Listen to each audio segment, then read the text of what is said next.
Bom dia, boa tarde, boa noite, mas é um bom dia, mas um dia muito mais abençoado do que sempre.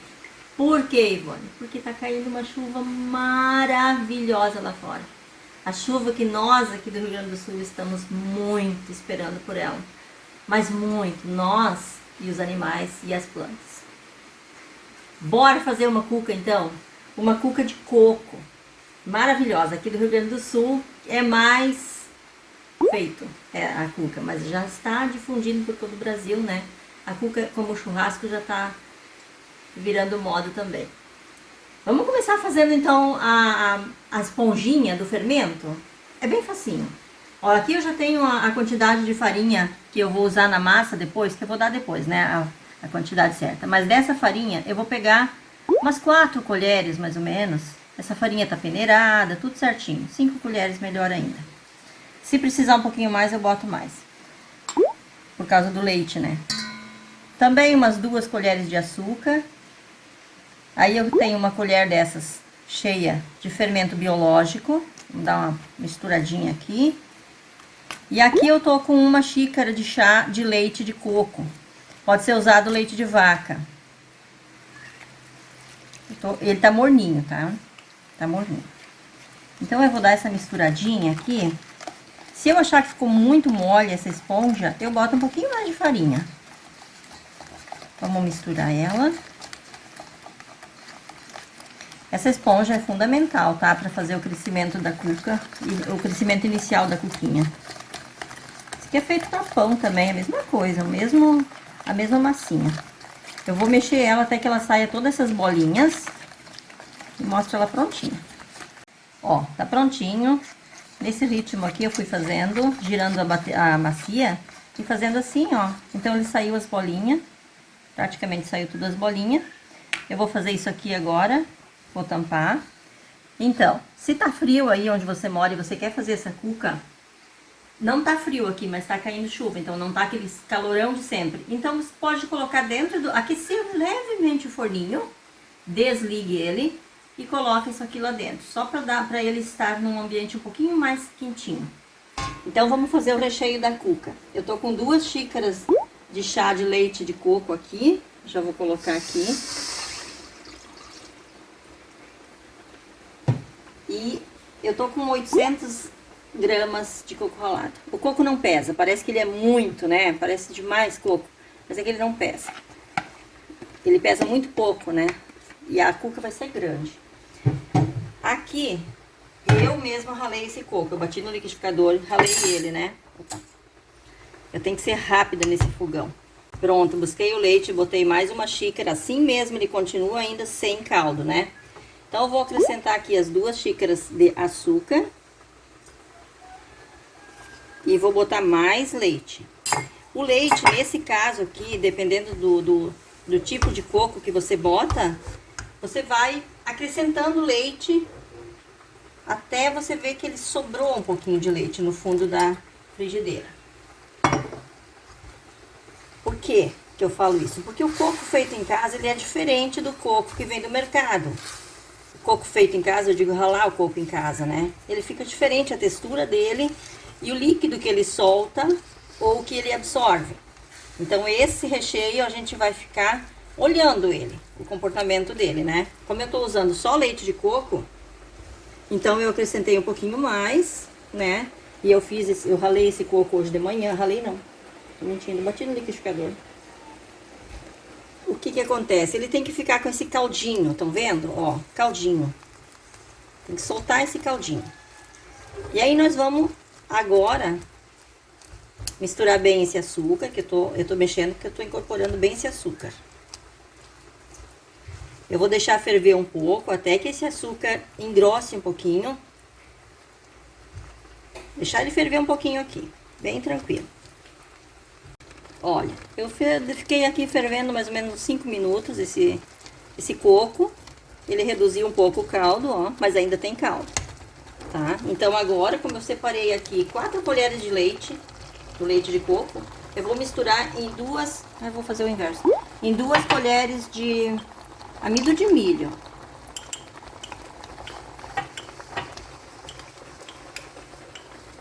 Vou dissolver ele aqui. Fiz bagunça. Quem não faz bagunça na cozinha? Mas é só limpar, né? Não dá nada. Pronto, bem dissolvido. Vamos misturar aqui dentro, mexendo. Agora a gente não pode mais parar de mexer mesmo, né? De jeito nenhum. Essa situação aqui. Vamos deixar ele engrossar bem. Vai ficar um creme maravilhoso. Enquanto isso, o nosso fermento tá crescendo lá, guardadinho. Estão vendo que ele já tá pegando consistência? Tá engrossando. Eu quase não uso esse fogão aqui porque ele tem um fogo feroz. Eu tenho muito medo de perder o ponto dos alimentos nesse cooktop aqui. Por isso que eu uso muito a outra cozinha. Vocês estão vendo? Olha só. Perigoso esse fogão. Se eu soubesse que ele era tão feroz assim, eu não tinha comprado esse cooktop. Eu teria comprado um outro com uma regulagem mais fácil. E olha que ele tá no fogo baixo, né? Mínimo. Pronto, aqui eu já posso desligar. Já engrossou. Vocês estão vendo, ó. Já tá aparecendo quase o fundo da panela. Aqui, da frigideira. Então não tem mais caldo grosso. Fino, aliás, né? Ele engrossou. Tá bem bom assim. Vou desligar a situação pra vocês verem bem certinho, ó. Quando a gente puxa com a colher, ele não tá soltando caldo fino por aqui, ó. Esse é o ponto. Mas também não tá empelotado, não tá grudado. Então, Ivone, quanto que tu botou de leite? Recapitulando. O leite, eu comecei com 1 xícara de leite, 2 xícaras de leite, mas vai depender do coco que você vai estar usando. Se for aquele coco comprado, lá já ralado, né? Tem o grosso, aquele coco mais com uma espessura melhor, né? E o bem fininho. Então, e também tem o adoçado e o não adoçado.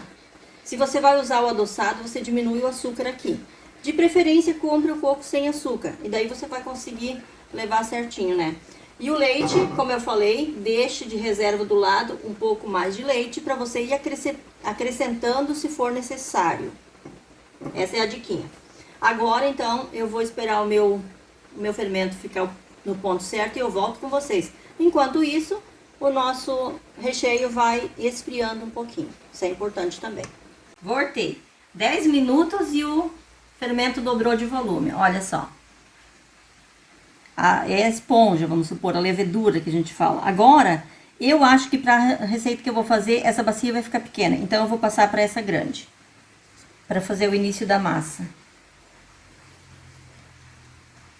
Não tem problema que você vai mexer agora com o fermento mesmo, então não faz mal que eu tô passando de uma para outra. Bem tranquilo. 10 minutos. Ai, gente, como é bom a gente fazer comida escutando o barulhinho da chuva lá fora. Trabalhar escutando o barulhinho da chuva. Então, como eu disse, 10 minutos ficou lá.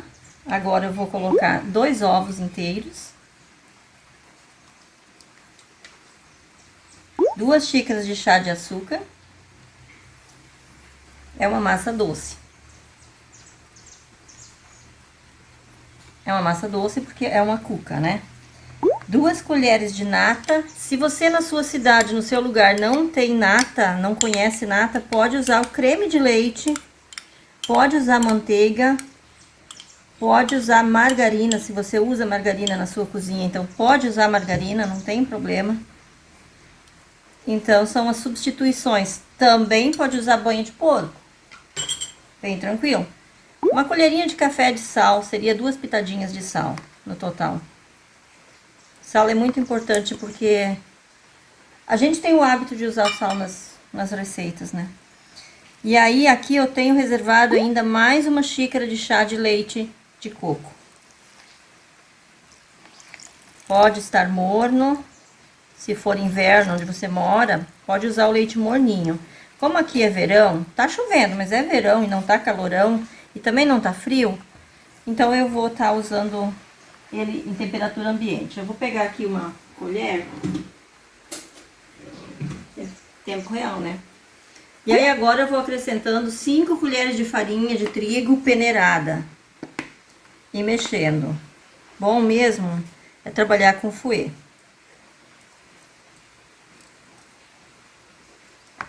Que daí ela dá ponto mais ligeiro, né? Fouet é rápido. Talvez, se a massa ficar muito pesada pro fouet, depois eu pego o batedor da batedeira para fazer isso.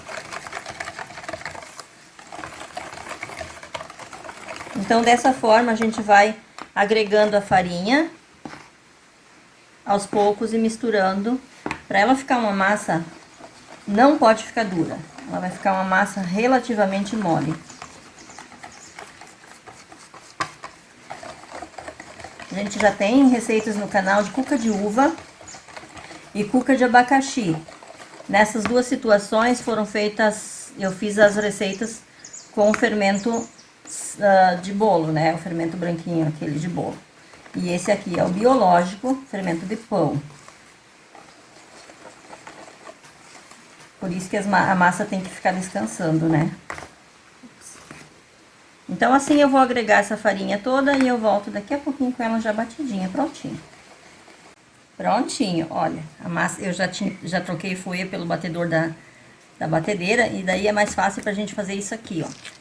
É chamado aqui no Rio Grande do Sul como cuca batida. A gente faz a mistura de todos os ingredientes e daí a gente, por tipo assim, uns 2 minutos mais ou menos, a gente bate ela, ó. Não é difícil de fazer. Segura a bacia e faz isso aqui, ó, esse movimento, ó, batendo ela. Ok, agora eu vou limpar isso aqui e vou deixar ela descansando de novo, tipo assim, uma meia hora. É mais ou menos o tempo que ela vai dobrar de volume de novo. Voltei. Não deixei a massa dobrar de volume, ela só cresceu um pouquinho, ó. Não é necessário.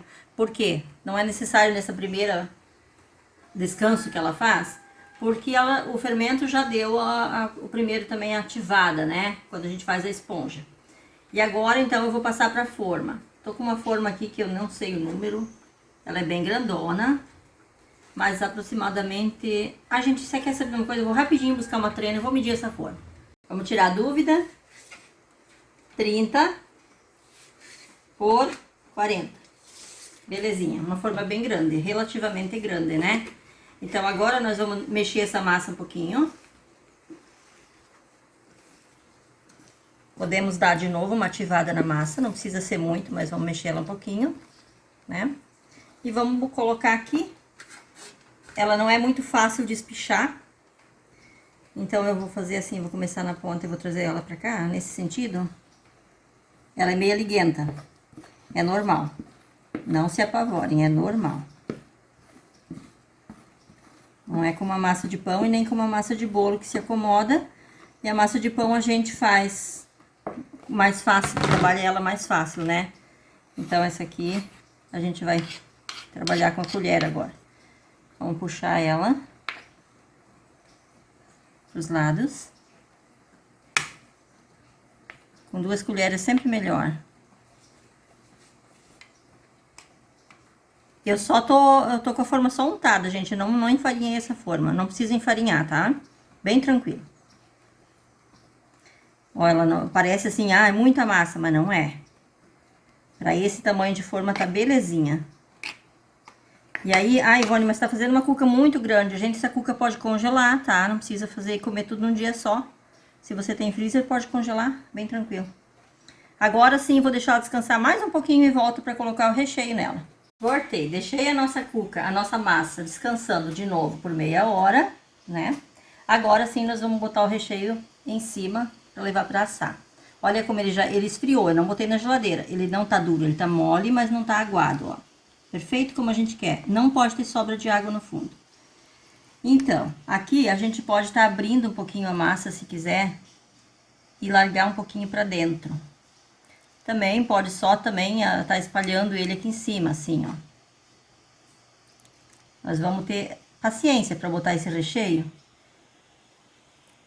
Porque a cuca é grande, né? Então, é isso aqui que a gente vai fazer. Se quiser abrir e largar ele um pouquinho para dentro, pode, que daí vai ficar muito bom na hora de comer. A gente vai cortar a cuca e ela fica com aquele recheio ali pra dentro, sabe? Eu vou fazer isso em toda ela e eu volto com ela prontinha pra gente levar pra assar. Ó, tô quase pronta com o meu trabalho. Primeiro eu coloquei, como vocês viram, na colher um pouquinho, abri a massa, botei dentro, vários lugares assim, e depois o que sobrou, eu tô só largando por cima da massa. Mas, gente, tem que ser com a mão leve, não pode ficar apertando demais a massa, né? Vamos trabalhar ela bonitinha assim por cima, com a mão leve. Mais medidas aí, mas vão botando nos comentários, gente, eu quero saber, sou muito curiosa, sou bem Maria Fifi. Vocês já conhecem essas cuca? Vocês já conhecem cuca? Da onde vocês são? Na sua região tem o hábito de fazer cuca? Se não tem, se vocês já estão começando a fazer, se gostaram ou não. Ai, eu sou tão curiosa. E aí, bora lá levar ela pra assar. Estando nesse ponto, se quiser ainda deixar ela crescer um pouquinho, pode, mas também já pode levar ela pra assar direto, porque com o forninho já tá aquecido lá, né? Com o pré-aquecimento do forninho, quando a gente coloca lá, ela dá aquela crescida, sabe? Como o pão também, quando ele tá crescido, e quando a gente bota pra assar, ele cresce mais um pouquinho. A cuca é a mesma coisa, só que essa cuca não é uma cuca que vai ficar desse tamanho, é uma cuca mais fina, só que de fermento biológico. E voltei pra provar essa maravilha. Bora lá, tá prontinho, deixei ela ficar bem assadinha, né? Daí se grudar um pouquinho não faz mal, às vezes acontece.